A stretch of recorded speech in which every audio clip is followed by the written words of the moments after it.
आप सुन रहे हैं 16 सोमवार की व्रत कथा।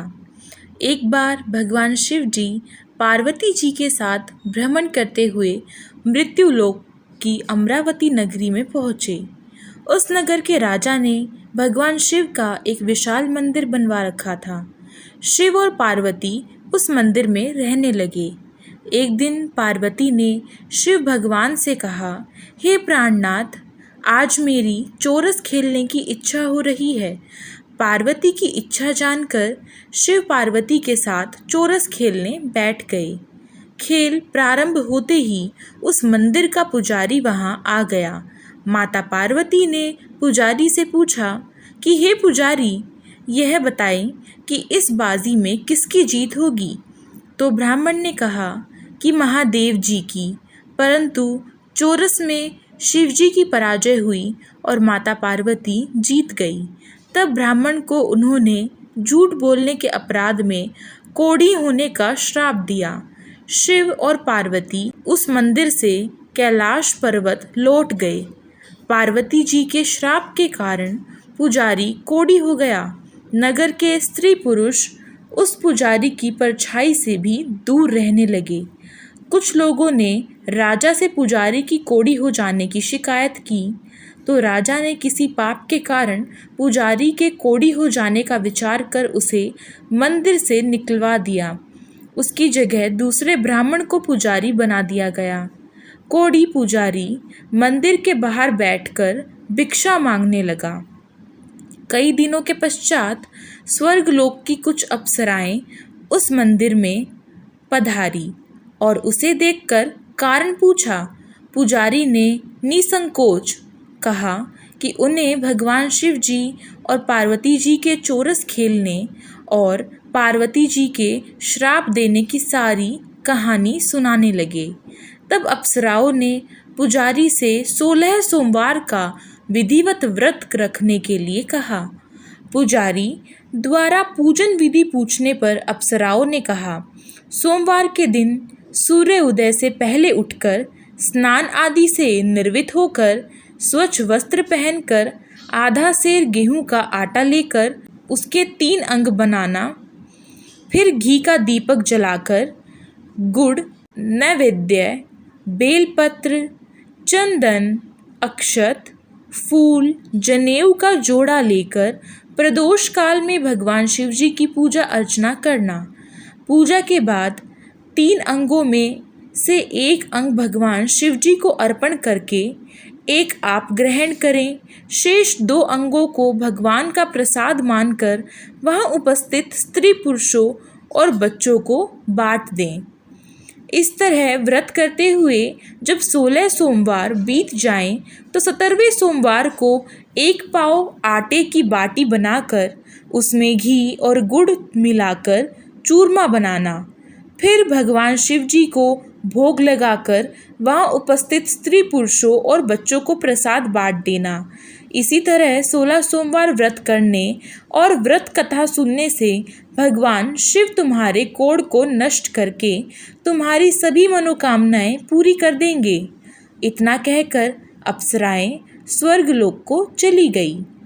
पुजारी ने अप्सराओं के कथा अनुसार 16 सोमवार का विधिवत व्रत किया। फलस्वरूप भगवान शिव की दया से उसका कोढ़ नष्ट हो गया। राजा ने उसे फिर मंदिर का पुजारी बना दिया। वह मंदिर में भगवान शिव की पूजा करता आनंद से जीवन व्यतीत करने लगा। कुछ दिनों बाद पुनः पृथ्वी का भ्रमण करते हुए भगवान शिव और पार्वती उस मंदिर में पधारे। स्वस्थ पुजारी को देखकर पार्वती ने आश्चर्य से उसके रोग मुक्त होने का कारण पूछा, तो पुजारी ने उन्हें 16 सोमवार करने की सारी कथा सुनाई। पार्वती जी भी व्रत की बात सुनकर बहुत प्रसन्न हुई और उन्होंने पुजारी से इसकी विधि पूछी और स्वयं 16 सोमवार का व्रत प्रारंभ किया। पार्वती जी उन दिनों अपने पुत्र कार्तिकेय के नाराज होकर दूर चले जाने से बहुत चिंतित रहती थी। वे कार्तिकेय को लौटा लाने के अनेक उपाय कर चुकी थी, लेकिन कार्तिकेय लौटकर उनके पास नहीं आ रहे थे। 16 सोमवार का व्रत करते हुए पार्वती ने भगवान शिव से कार्तिकेय के लौटाने की मनोकामना की। व्रत समापन के तीसरे दिन सचमुच कार्तिकेय वापस लौट आए। कार्तिकेय ने अपने हृदय परिवर्तन के संबंध में पार्वती जी से पूछा, हे माता, आपने ऐसा कौन सा उपाय किया था जिससे मेरा क्रोध नष्ट हो गया और मैं वापस लौट आया? तब पार्वती जी ने कार्तिकेय को 16 सोमवार के व्रत की कथा सुनाई। कार्तिकेय अपने एक ब्राह्मण मित्र ब्राह्मणदत्त के परदेश चले जाने से बहुत दुखी थे। उसको वापस लौटाने के लिए कार्तिकेय ने 16 सोमवार का व्रत करते हुए ब्राह्मण दत्त के वापस लौट आने की कामना प्रकट की। व्रत के समापन के कुछ दिनों के बाद मित्र लौट आया।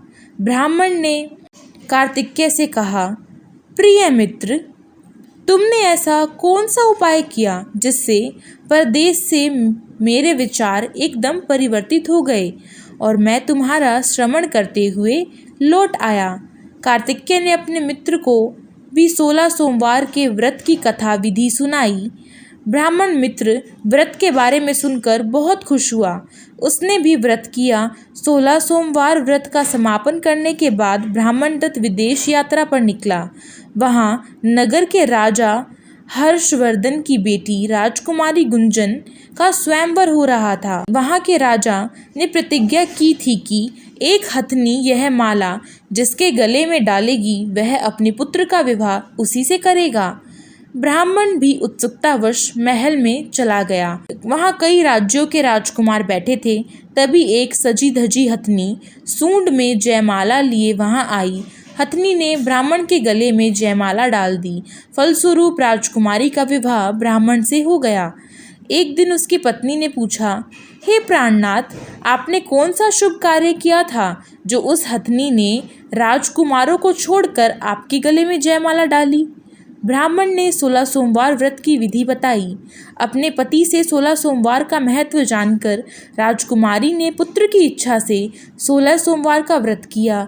निश्चित समय पर भगवान शिव की कृपा से उस राजकुमारी ने एक सुंदर, सुशील और स्वस्थ पुत्र को जन्म दिया। पुत्र का नामकरण गोपाल के रूप में हुआ। बड़ा होने पर पुत्र गोपाल ने भी अपनी माँ से एक दिन प्रश्न किया कि मैंने तुम्हारे ही घर में जन्म लिया, इसका क्या कारण है? माता गुंजन ने पुत्र को 16 सोमवार व्रत की जानकारी दी। व्रत का महत्व जानकर गोपाल ने भी व्रत करने का संकल्प किया। गोपाल जब 16 वर्ष का हुआ तो उसने राज्य पाने की इच्छा से 16 सोमवार का विधिवत व्रत किया। व्रत समापन के बाद गोपाल घूमने के लिए समीप के नगर में गया। वहाँ के वृद्ध राजा ने गोपाल को पसंद किया और बहुत धूमधाम से अपनी पुत्री राजकुमारी मंगला का विवाह गोपाल के साथ कर दिया। 16 सोमवार के व्रत करने से गोपाल महल में पहुंचकर आनंद से रहने लगा। 2 वर्ष बाद वृद्ध राजा का निधन हो गया तो गोपाल को उस नगर का राजा बना दिया गया। इस तरह 16 सोमवार व्रत करने से गोपाल की राज्य पाने की इच्छा पूर्ण हो गई। राजा बनने के बाद भी वह विधिवत 16 सोमवार का व्रत करता रहा।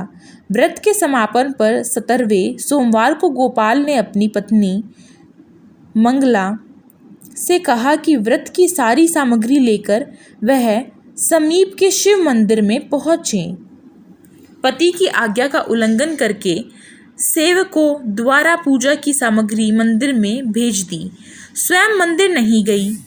तब राजा ने भगवान शिव की पूजा पूरी की तो आकाशवाणी हुई, हे राजन, तेरी रानी ने 16 सोमवार व्रत का अनादर किया है, सो रानी को महल से निकाल दे, नहीं तो तेरा सब वैभव नष्ट हो जाएगा। आकाशवाणी सुनकर उसने तुरंत महल में पहुंचकर अपने सैनिकों को आदेश दिया कि रानी को दूर किसी नगर में छोड़ आओ। सैनिकों ने राजा की आज्ञा का पालन करते हुए उसे तत्काल उसे घर से निकाल दिया। रानी भूखी प्यासी उस नगर में भटकने लगी। रानी को उस नगर में एक बुढ़िया मिली। वह बुढ़िया सूत काटकर बाजार में बेचने जा रही थी, लेकिन उस बुढ़िया से सूत उठ नहीं रहा था। बुढ़िया ने रानी से कहा, बेटी, यदि तुम मेरा सूत उठाकर बाजार तक पहुंचा दो और सूत बेचने में मेरी मदद करो तो मैं तुम्हें धन दूंगी।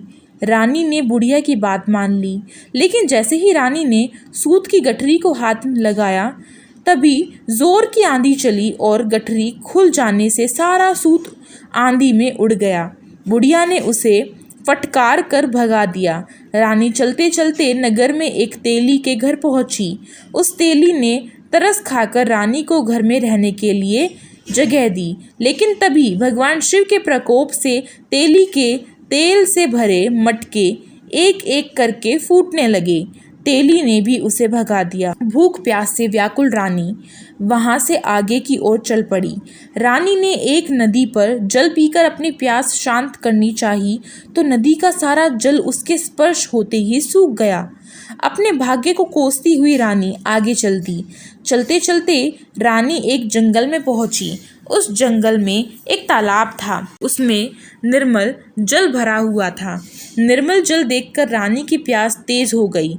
जल पीने के लिए रानी ने तालाब की सीढ़ियां उतरकर जैसे ही जल को स्पर्श किया तभी उस जल में असंख्य कीड़े उत्पन्न हो गए। रानी ने दुखी होकर उस गंदे जल को पीकर अपनी प्यास शांत की। रानी ने एक पेड़ की छाया में बैठकर कुछ देर आराम करना चाहा तो उस पेड़ के पत्ते पल भर में सूखकर बिखर गए। रानी दूसरे पेड़ के नीचे जाकर बैठी। जिस पेड़ के नीचे बैठती वही सूख जाता। वन और सरोवर की यह दशा देखकर वहां के ग्वाले बहुत हैरान हुए। ग्वाले रानी को समीप के मंदिर में पुजारी जी के पास ले गए। रानी के चेहरे को देखकर ही पुजारी जान गए कि रानी अवश्य किसी बड़े घर की है, भाग्य के कारण दर दर भटक रही है। पुजारी ने रानी से कहा, पुत्री, तुम कोई चिंता मत करो, मेरे साथ इस मंदिर में रहो, कुछ ही दिनों में सब ठीक हो जाएगा। पुजारी की बातों से रानी को बहुत सांत्वना मिली। रानी उस मंदिर में रहने लगी। रानी भोजन बनाती तो सब्जी जल जाती, आटे में कीड़े पड़ जाते, जल में बदबू हो जाती। पुजारी भी रानी के दुर्भाग्य से बहुत चिंतित होते। बोले, हे पुत्री, अवश्य ही तुमसे कोई अनुचित काम हुआ है जिसके कारण देवता तुमसे नाराज हैं और उनकी नाराजगी के कारण ही तुम्हारी यह दशा हुई है। पुजारी की बात सुनकर रानी ने अपने पति के आदेश पर मंदिर में न जाकर शिवजी की पूजा नहीं करने की सारी कथा सुनाई। पुजारी ने कहा, अब तुम कोई चिंता नहीं करो, कल सोमवार है और कल से तुम 16 सोमवार के व्रत करना शुरू कर दो। भगवान शिव अवश्य तुम्हारे दोषों को क्षमा कर देंगे। पुजारी की बात मानकर रानी ने 16 सोमवार के व्रत प्रारंभ कर दिए। रानी सोमवार का व्रत करके शिव की विधिवत पूजा अर्चना की तथा व्रत कथा सुनने लगी। जब रानी ने 17वें सोमवार को विधिवत व्रत का समापन किया तो उधर उसके पति राजा के मन में रानी की याद आई। राजा ने तुरंत अपने सैनिकों को रानी को ढूंढने के लिए भेज दिया।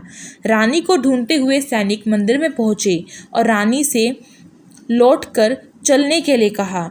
पुजारी ने सैनिकों से मना कर दिया और सैनिक निराश होकर लौट गए। उन्होंने लौटकर राजा को सारी बात बताई। राजा स्वयं उस मंदिर में पुजारी के पास पहुंचे और रानी को महल से निकाल देने के कारण पुजारी से क्षमा मांगी। पुजारी ने राजा से कहा, यह सब भगवान शिव के प्रकोप के कारण हुआ है। इतना कहकर रानी को विदा किया। राजा के साथ रानी महल में पहुंची। महल में बहुत खुशियां मनाई गई। पूरे नगर को सजाया गया। राजा ने ब्राह्मणों को अन्न, वस्त्र और धन का दान दिया। नगर में निर्धनों को वस्त्र बांटे। रानी 16 सोमवार का व्रत करते हुए महल में आनंद पूर्वक रहने लगी। भगवान शिव की कृपा से उसके जीवन में सुख ही सुख भर गए। 16 सोमवार के व्रत करने और कथा सुनने से मनुष्य की सभी मनोकामनाएं पूरी हो जाती हैं और जीवन में किसी तरह की कमी नहीं होती है। स्त्री पुरुष आनंद पूर्वक जीवन यापन करते हुए मोक्ष को प्राप्त होते हैं। हर हर महादेव।